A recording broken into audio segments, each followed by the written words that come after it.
কে রে বন্ধু, শুনলাম তুই বলে 6-7 দিন হলে না খেয়ে থাকলু। এটা তো আমার কাছে রহস্য রহস্য মনে হচ্ছে। ঘটনাটা কি খুলে কত হামাক। এটা আবার তুই শুনবু? এই ঘটনার পর থেকে তো আমার জীবনটাই পাল্টে গেছে। হ, সেটা তো দেখেই বুঝতে পারছি তোর মধ্যে মেলা পরিবর্তন। তা কি ঘটনা না খুলে মেলে কত বন্ধু। তাহলে শোন, আজ থেকে 1 মাস আগে আমি একটা জঙ্গলে গেছিলাম। সেই জঙ্গলের ভেতরেই ঘোরাফেরা করতে আমি একটা কাক দেখলাম। কে রে, তুই এল্লা আমাক কি গল্প শুনেছু? কে রে, জঙ্গলের মধ্যে তুই কাক দেখবু নাকি হুর পরি দেখবু? চুপ থাকতো তুই, এখন সব সময় ফাজলামি মোড়েই থাকিস না। আগে আমার কথাগুলো মনোযোগ দিয়ে শোন। হ, তাই তো রে, তুই তো আগে সেই ফাজিল আসলু, এখন তোকে দেখে বোঝাই যায় না তুই এত ভালো হয়ে গেছু। আচ্ছা বন্ধু, ক আমি আর ফাজলামি করবো না।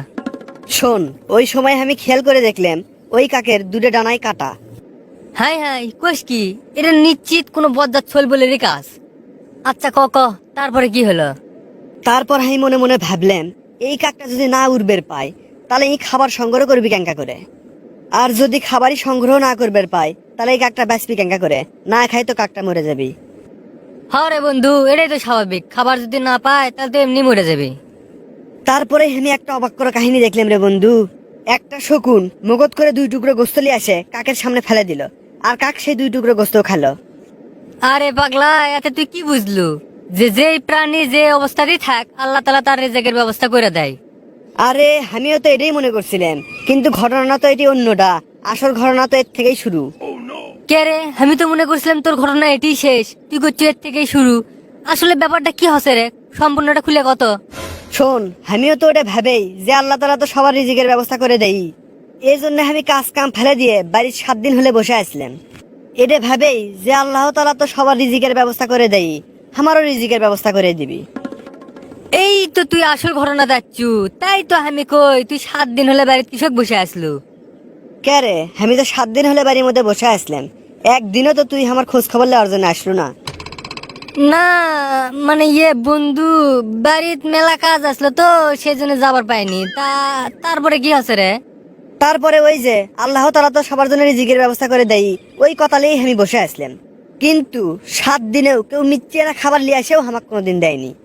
কে কেউ খাবার এনে দিবি কৃষক? তো তোর হাত পা আল্লাহ তাআলা দেয়নি, খেটে খাবার পাইস না? মানুষ তো পাগলা হয়ে গেছে, তুই বাড়ির মধ্যে বসে থাকবো আর মানুষজন তো খাবার উবে উবে লিয়ে যায় খিলেবি। হরে বন্ধু, তুই ঠিকই কছু, সেটা আমি বুঝে পাইছি এক হুজুরের কাছে যায়। হুজুরের কাছে গেছলু?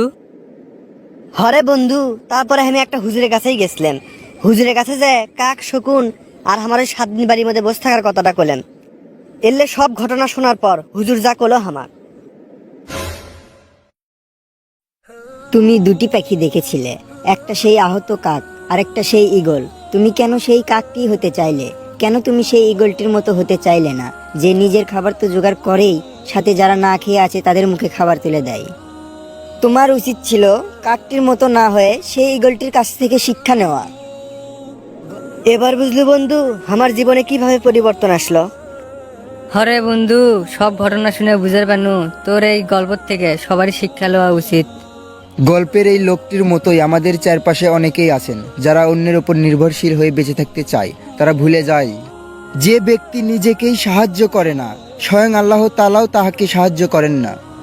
আমাদের সমাজে এরকম অনেক মানুষই আছে, তারা সহজ কাজকে অজুহাতে পরিণত করতে কখনো দ্বিধাবোধ করে না।